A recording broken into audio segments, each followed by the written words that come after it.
Dahulu di zaman Bani Israel ada orang kaya dan punya 3 anak laki-laki. Ketika kemudian orang ini meninggal dunia, maka seluruh warisannya jatuh kepada 3 anaknya yang laki-laki ini.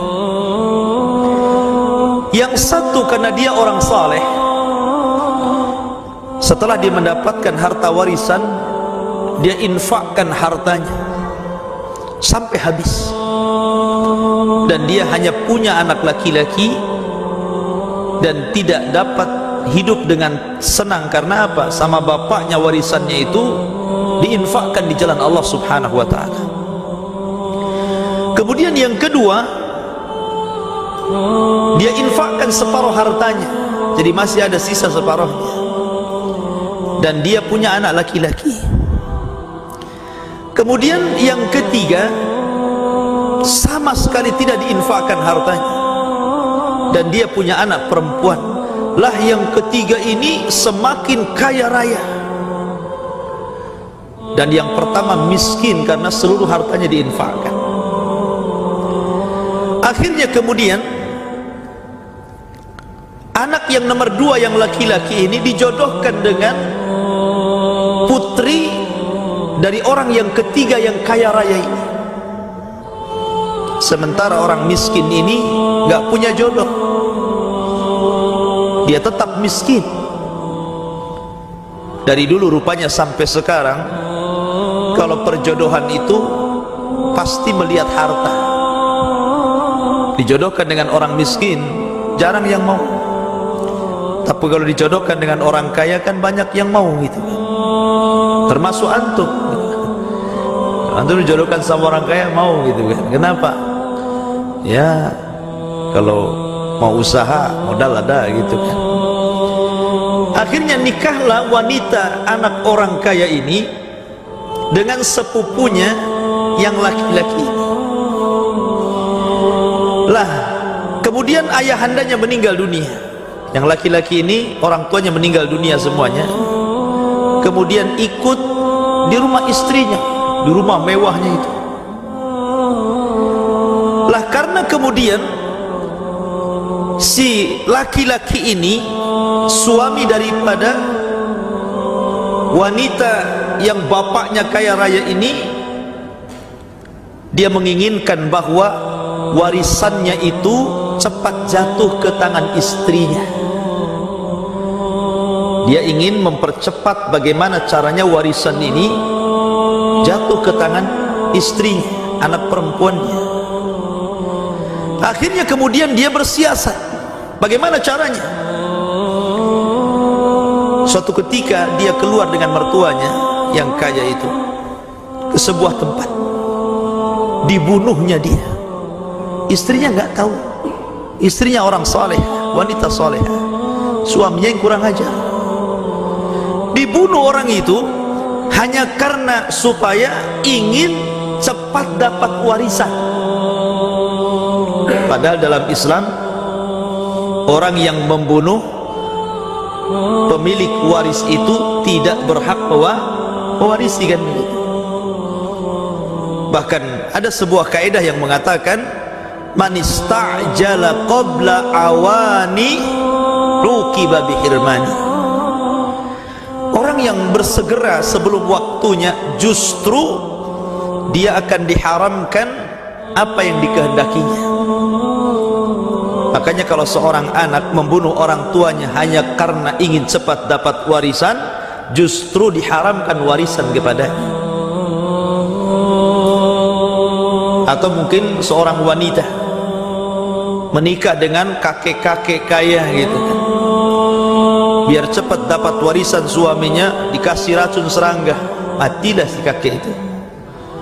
Maka apa istrinya mendapatkan warisan suaminya? Tidak, karena dia mengambil sesuatu yang belum waktunya.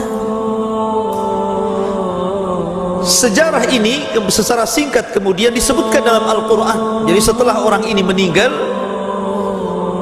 kemudian dilempar jasadnya ke salah satu kampung Bani Israel di malam hari. Kemudian keesokannya jasadnya diketahui. Oh heboh ini, ada orang kaya mati. Maka kemudian yang membunuh ini akhirnya berteriak-teriak, qataltumu, kalian sudah membunuh dia, kalian sudah membunuh dia. Enggak terima ini orang kampung dibilang membunuh orang kaya tadi. Akhirnya kemudian terjadi perselisihan hebat, hampir perang tuh. Yang membunuh ini menjadi provokator, diambil kabilahnya. Yang membunuh mertuaku kabilah fulan. Oh, datang kabilah ini. Yang ini enggak terima karena dibilang membunuh. Akhirnya hampir mau perang. Disitulah kemudian ada orang bijak mengatakan, kenapa kalian sibuk? Di depan kalian ada Nabi, maksudnya Nabi Musa. Tanya kepada Nabi Musa, apa solusinya? Lah kisah ini dimulai dari sini. Kita baca dulu dalam surah Al-Baqarah ayat yang ke 67 sampai ke 74. Dijelaskan kisah ini dalam surah Al-Baqarah, tapi kisahnya kita mulai dari belakang dulu. Allah Subhanahu wa taala mengatakan, wa idz qataltum nafsan, dan ketika kalian membunuh jiwa. Di sini Allah tidak menyebutkan siapa pembunuhnya karena masih samar gitu kan, masih diributkan. Fadara'tum fiha, kemudian kalian ribut siapa yang membunuhnya. Wallahu mukhriju ma kuntum taktumun, dan Allah Subhanahu wa taala kemudian mengeluarkan jalan keluar atas apa yang terselubung di antara kalian karena kematiannya. Faqulna dribuhu bi ba'diha, maka kami katakan pukullah dengan salah satu bagian daripada daging sapi yang disembelih itu. Kadzalika yuhyillahul mauta, begitulah Allah Subhanahu wa taala akan menghidupkan orang mati. Wa yuriikum ayatihi la'allakum ta'qilun, dan Allah Subhanahu wa taala akan memperlihatkan tanda-tanda kuasanya agar kalian mau berfikir. Adapun kisah secara rincinya kita mulai dari awal. Wa idz qala Musa liqaumihi, ketika Musa berkata kepada kaum yang mengadu kepadanya. Jadi ketika kaum ini hendak berperang gara-gara tuduh menuduh siapa yang membunuh orang kaya ini, kemudian salah satu di antara mereka mengatakan, afikum nabiyullah, bukankah di depan kalian ada nabi? Kenapa kalian bingung? Ayo kita datang kepada Nabi Musa. Dan antum perlu ketahui ikhwan, Bani Israel itu mereka tidak menghormati Nabi Musa. Mereka itu menghormati Nabi Musa kalau ada mukjizat di hadapannya. Bahkan ketika mereka dibawa oleh Nabi Musa alaihi salatu wassalam dari Mesir untuk masuk ke Palestina, kemudian Musa meminta agar mereka mempersiapkan diri untuk berperang merebut Baitul Maqdis. Mereka ketakutan. Mereka mengatakan, ya Musa, idhab anta wa rabbuka faqatila inna hahuna qaidun. Sudahlah, kalau engkau ingin mengajak kami perang, kau saja berangkat dan saudaramu Harun ajak Tuhanmu, kami duduk-duduk saja di sini. Kan enggak menghormati Nabi namanya kan. Masa suruh perang sendiri sana. Bahkan yang lebih parah lagi, Bani Israel itu sampai kemudian menuduh Nabi Musa sampai kepada masalah pribadi dia. Nabi Musa itu kalau mandi ikhwan, kan di zaman itu kalau mandinya, mungkin di zaman sekarang masih ada di desa-desa gitu kan, kadang mandi bareng-bareng di sungai, telanjang-telanjang begitu kan. Bahkan kita yang sudah tahu sunnah itu kalau jalan-jalan ke desa malu kalau lewat sungai itu kan. Banyak orang mandi di situ. Perempuan, laki-laki nggak punya malu. Lah Nabi Musa ini kalau mandi dia nggak mau nyampur, dia sendiri. Akhirnya gara-gara itulah Bani Israel menuduh Nabi Musa, jangan-jangan Musa itu punya penyakit kelamin.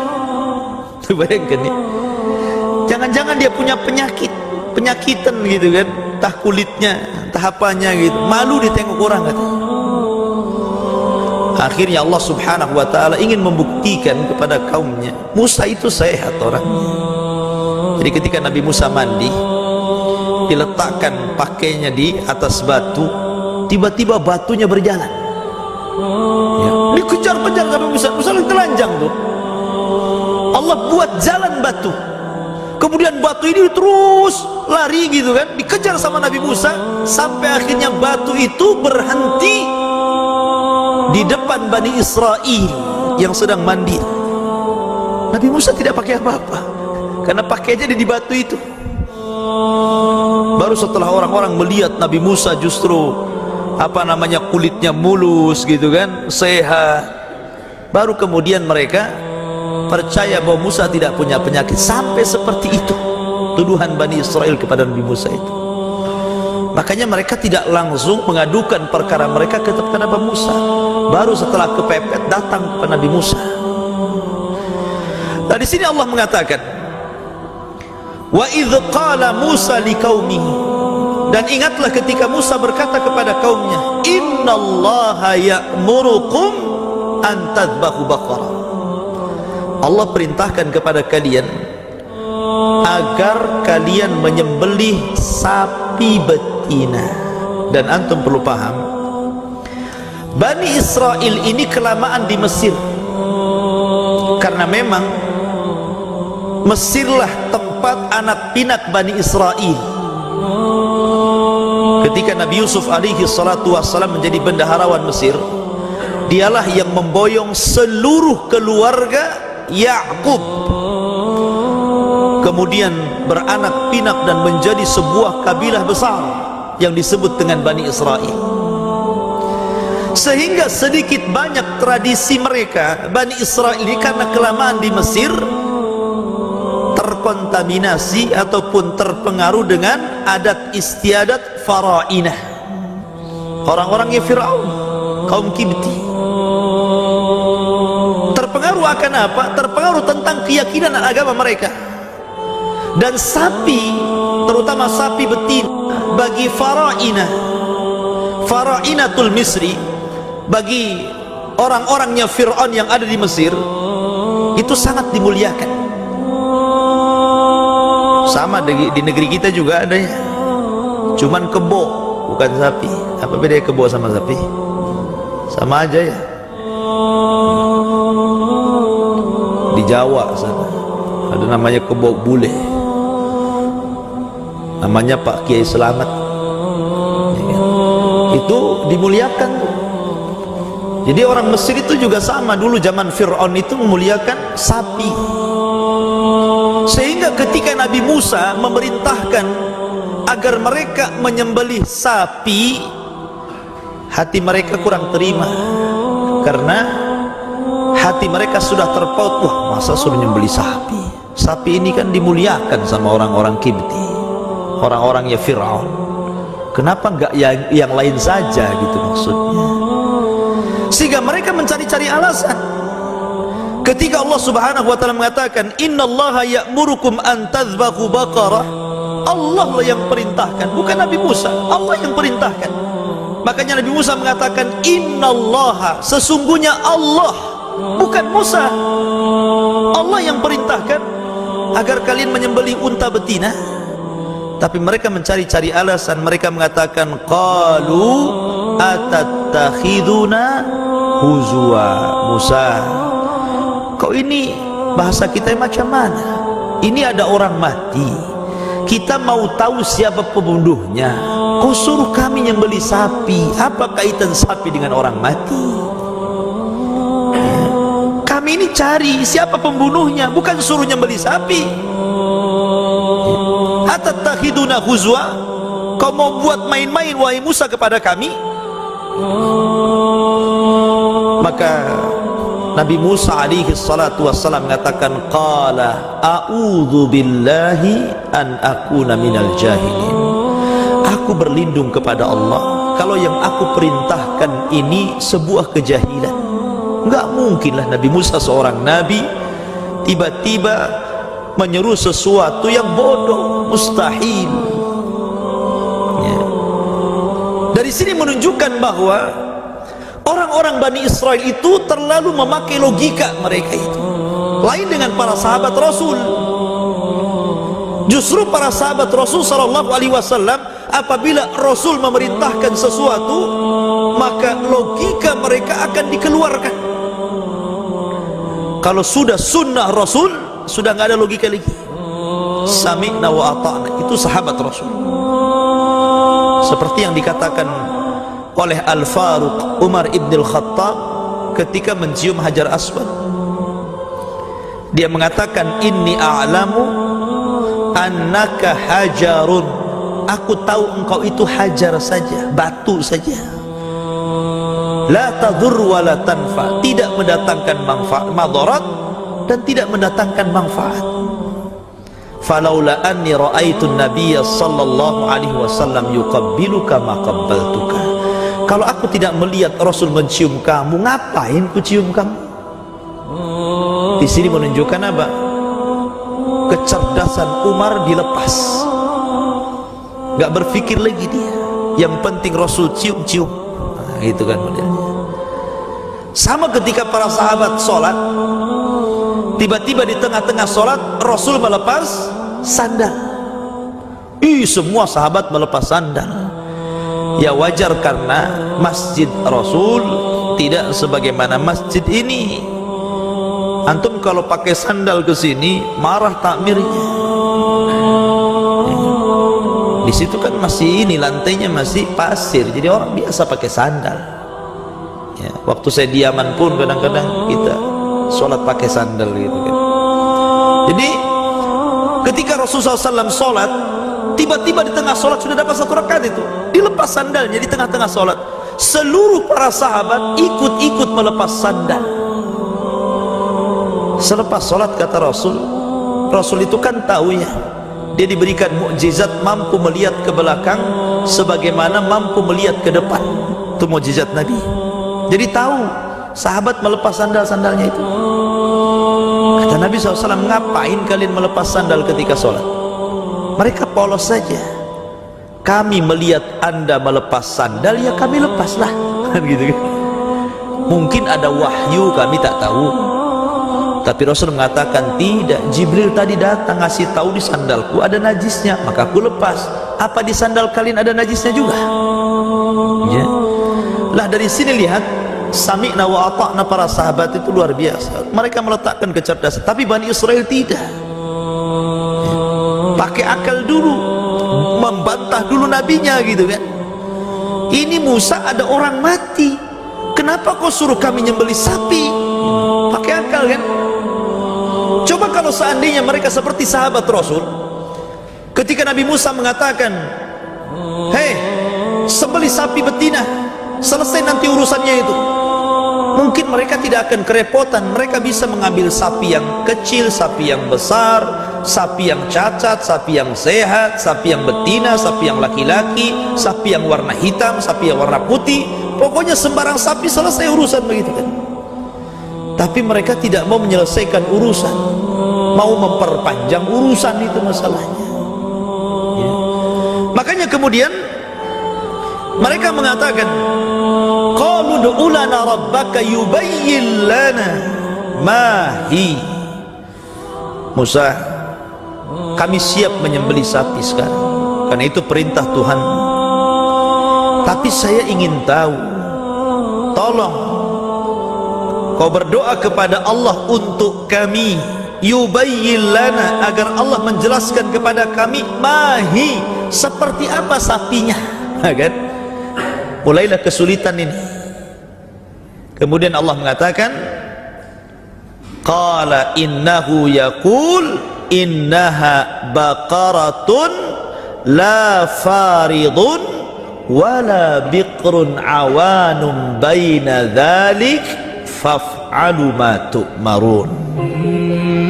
Katakan kepada mereka, wahai Musa,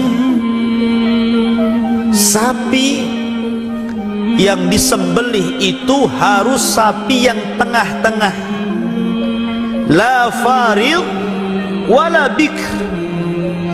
Yang tidak farid artinya pernah digauli kemudian punya anak, dan bukan juga bikr, terlalu kecil tetapi sedang-sedang saja. Kan susah nyari sapi kayak gitu. Ini pernah kawin atau enggak sapi? Ya kan? Dipersulit kan, mereka sendiri yang mempersulit diri. Sebenarnya kalau sampai di sini kemudian mereka cari-cari gitu kan, mungkin akan mudah juga dapat. Tapi mereka tidak, masih tanattu, masih memberat-beratkan diri, sehingga mereka mengatakan qalu du'u lana rabbaka yubayyin lana ma launuha. Kalau tadi tanya soal usia, usianya seperti apa, ini tanya warna sekarang. Wahai Musa, macam mana warnanya? Kan sulit. Kemudian qala innahu yaqulu innaha baqaratun safra faqi, warnanya kuning pekat, tidak ada warna lain kecuali kuning. Antum pernah melihat ada sapi warna kuning? Kecuali antum pilok dulu gitu. Kalau nggak dipilok macam mana sapi warna kuning? Susah itu. Sapi itu rata-rata hitam, putih gitu kan, atau mungkin belang-belang gitu. Jadi kuning semuanya, nggak ada warna lain masuk, kuning pekat lagi. Bukan hanya itu, tasurrun nadhirin. Kalau ada orang lihat sapi itu, senang tuh yang lihat. Pokoknya menyenangkan sapi itu. Kalau dilihat sama orang, orangnya langsung senang dengan sapi itu. Kan tidak semua orang suka sapi kan. Nah ini kan akhirnya tanattu sendiri kan, merepotkan diri akhirnya. Sudah enak cari sapi, apa usianya? Coba kalau antum nyuruh istri antum masak, banyak tanya gitu kan, nggak jadi masak tuh ya. Tolong masakkan sayur asem ya. Sayur asemnya yang seperti ini ya, warnanya kayak gini ya, gitu kan, bumbunya ini ya, nggak jadi masak istri antum. Banyak tanya antum, gitu kan. Lah ikhwatu fiddin yang dimuliakan Allah Subhanahu wa taala, tidak cukup sampai di sini loh. Mereka masih juga bertanya, qalu du'u lana rabbaka yubayyin lana. Wahai Musa, kau berdoa lagi kepada Allah untuk kami, tolong jelaskan kepada kami mahi, sapinya seperti apa, tolong jelaskan lagi. Innal baqarata syabaha alaina, kami masih samar nampaknya. Kurang jelas apa coba? Enggak muda, maksudnya tidak tua, tidak gadis, tidak terlalu gadis, sedang-sedang, warnanya kuning pekat. Masa enggak jelas? Itu kan jelas itu. Tapi Bani Israel tetap tanya gitu kan. Kata mereka, tolong berdoa lagi kepada Allah agar Allah menjelaskan kepada kami sapinya seperti apa. Nampaknya masih samar tuh sapinya. Masih samar itu, masih belum jelas tuh. Kemudian mereka mengatakan, wa inna insya'allahu lamuhtadun. Tapi masih ada baiknya di sini. Karena Bani Israel masih mengucapkan insya Allah. Penting ya, orang yang suka mengucapkan insya Allah, maka orang itu akan diberikan taufik oleh Allah. Tapi orang yang jauh mengucapkan insya Allah, maka orang ini susah mendapatkan taufik dari Allah. Saya contohkan, dahulu di zaman Nabi SAW, orang-orang musyrik itu ikhwan berusaha untuk mencari celah bagaimana menjatuhkan Nabi SAW dengan berbagai macam makar. Salah satunya, mereka orang-orang musyrik mendatangi orang-orang Yahudi yang ada di Madinah. Kemudian mereka mengatakan kepada orang Yahudi Madinah, di tempat kami Mekah ada orang ngaku Nabi, kira-kira kalian percaya enggak? Maka kata orang Yahudi, karena Yahudi itu ahli kitab, diberikan Taurat kepadanya, maka orang Yahudi itu mengajarkan sesuatu kepada orang-orang musyrik Mekah. Kalau memang orang itu ngaku Nabi, tanya sama orang itu 3 soalan. Kalau dia sanggup menjawab, berarti dia seorang Nabi. Kalau dia tidak sanggup menjawab, berarti dia dusta kenabiannya. Kemudian diajarkan 3 soalan itu. Tanya kepadanya, makanan apa yang pertama dimakan penduduk sorga? Bisa nggak dia jawab tuh? Yang kedua, tanyakan juga kepadanya tentang kisah seorang laki-laki yang mengelilingi dunia. Kemudian tanyakan juga kepadanya tentang anak-anak muda yang menghindar dari kezaliman raja, kemudian bersembunyi dalam gua. Dalam riwayat yang lain, tanyakan juga kepada dia tentang apa itu ruh. Dalam riwayat yang lain, tanyakan juga kepada dia kenapa anak itu mirip ibu atau bapaknya. Kalau mirip tetangganya masalah. Akhirnya kemudian senang tuh orang musyrik, ada modal tuh. Pulang dia, langsung datang kepada Rasul. Ya Muhammad, kami memiliki beberapa pertanyaan. Kalau engkau bisa menjawab, kami semua siap beriman. Tapi kalau engkau tidak sanggup menjawab, berarti engkau ini nabi abal-abal, gak beneran. Akhirnya kemudian Nabi senang. Wah, kalau dia sanggup menjawab, saya sanggup menjawab, berarti mereka akan beriman. Senang tuh. Tapi Nabi lupa mengucapkan insyaallah. Kata Rasul, besok saya akan jawab pertanyaan kalian. Rasul lupa mengucapkan insyaallah. Keesokan harinya, rupanya Jibril nggak turun, nggak ngasih tahu jawabannya, karena nggak mungkin juga Nabi asal-asalan kasih jawaban. Nabi itu tidak berani menjawab sebuah pertanyaan kecuali dengan wahyu. Itu Nabi loh. Di zaman sekarang ustaz sekelas TPQ saja itu pertanyaan harus dijawab semua. Malu kalau ngomong Allahu a'lam. Nabi loh, Nur, masih pakai wahyu, nggak mau menjawab tuh. Wahyu belum turun. 2 hari nggak turun juga Jibril, 3 hari nggak turun juga, sampai 1 bulan. Bayangkan, sesaklah Nabi itu. Kenapa? Orang-orang Quraisy ini mulai ngomong macam-macam nih. Akhirnya kemudian barulah setelah 1 bulan sempurna, turunlah Jibril menjawab satu persatu. Tapi lihat, Allah subhanahu wa ta'ala mengulur-ulur waktu gara-gara tidak mengucapkan insyaallah. Baru dikasih jawaban.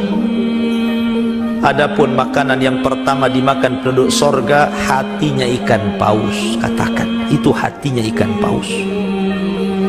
Seperti apa? Wallahu a'lam lah. Antum aja lihat ikan paus di YouTube.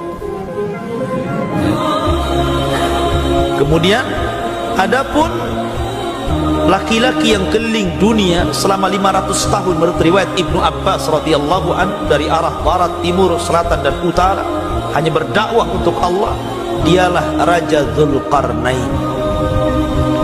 Adapun anak-anak muda yang tersisihkan ke gua karena kezaliman raja, mereka adalah Ashabul Kahfi. Adapun ruh, katakan yas'alunaka 'anir ruh, qulir ruh min amri rabbi wa ma utitum minal ilmi illa qalila. Katakan ruh itu urusan Allah, karena Allah tidak banyak memberikan ilmu kecuali sedikit. Adapun kenapa orang mirip dengan ibu bapaknya, ya memang itu anaknya, kan gitu.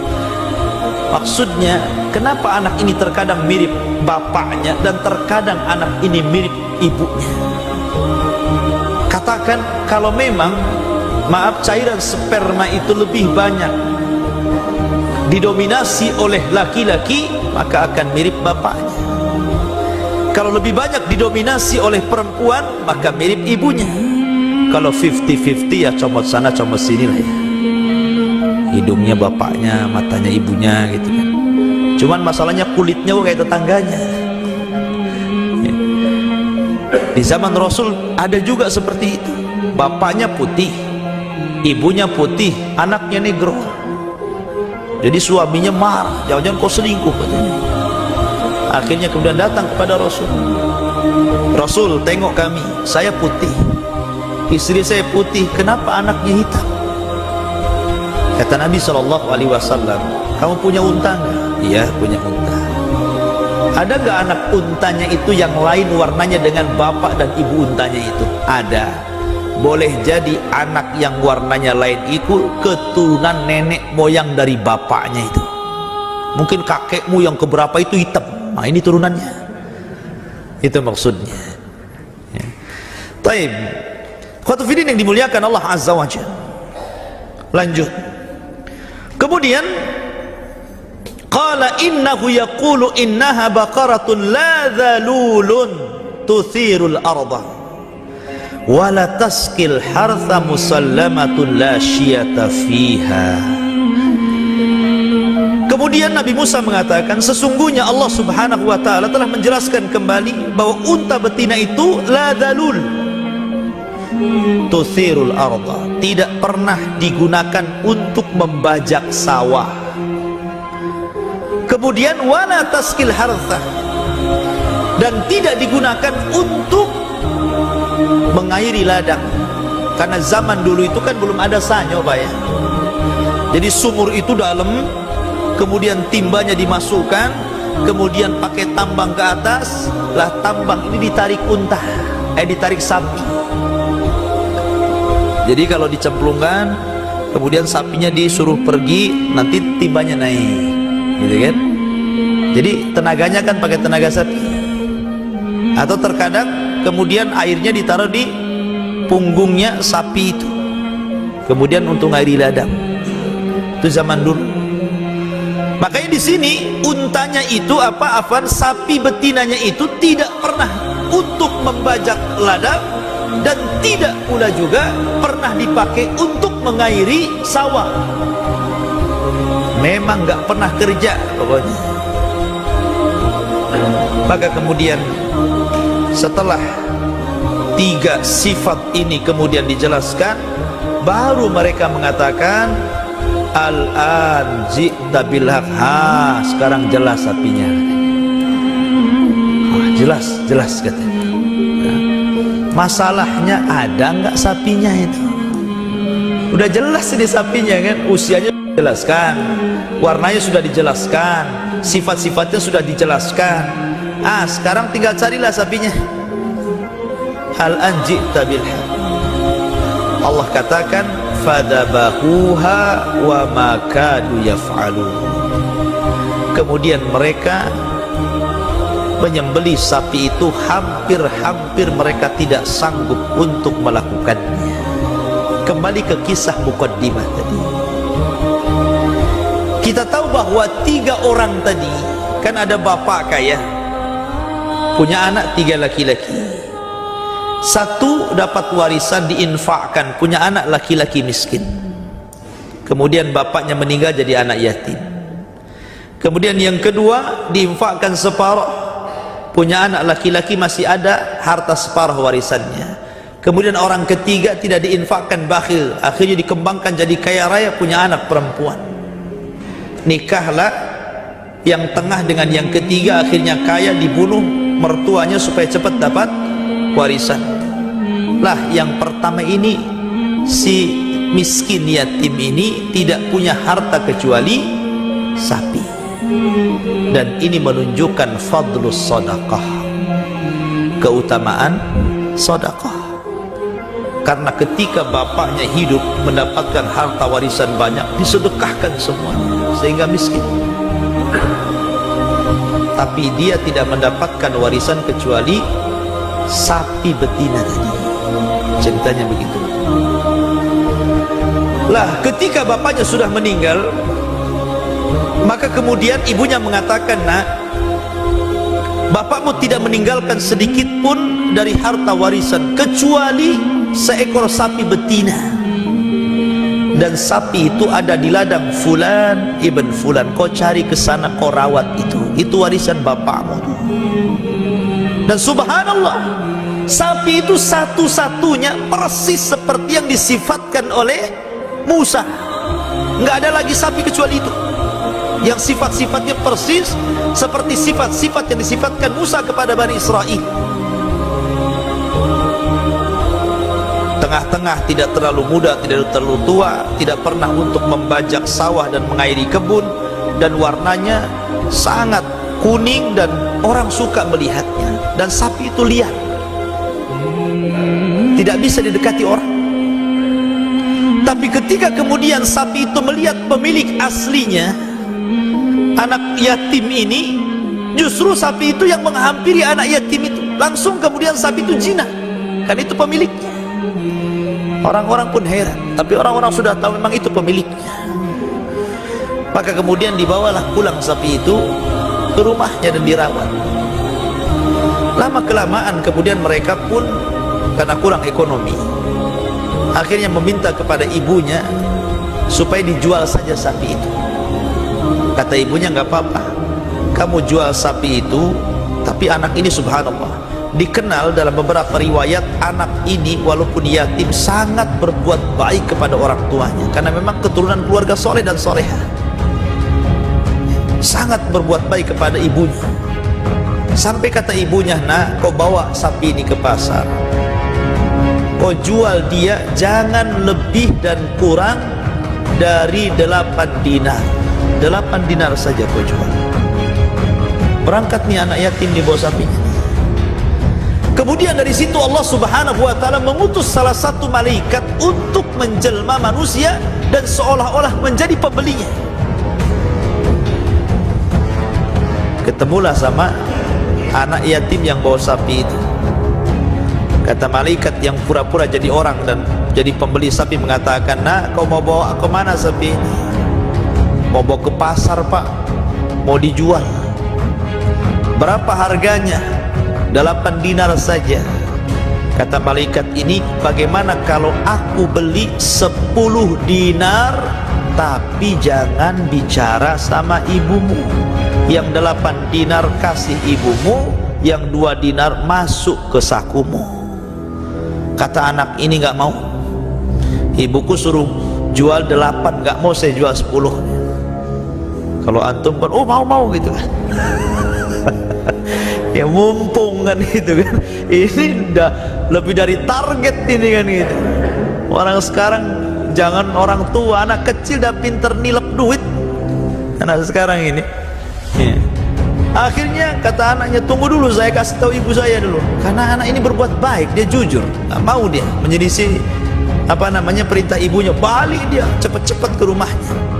Bu, tadi ada orang yang nawar, tapi bukan 8 dinar, 10 dinar, bu. Lah kenapa kau gak kasih? Ya sudah, kasih aja 10 dinar. Akhirnya kemudian ketemu lagi orang itu. Kata ibu saya, nggak apa-apa 10 dinar. Kan jangan bilang-bilang ibumu ya.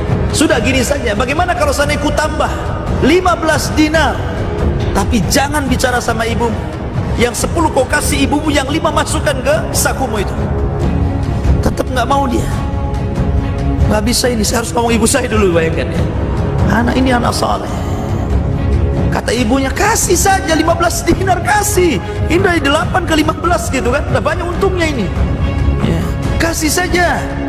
Tapi subhanallah, namanya anak saleh, tetap tak mau, dia harus kasih tahu dulu ibunya.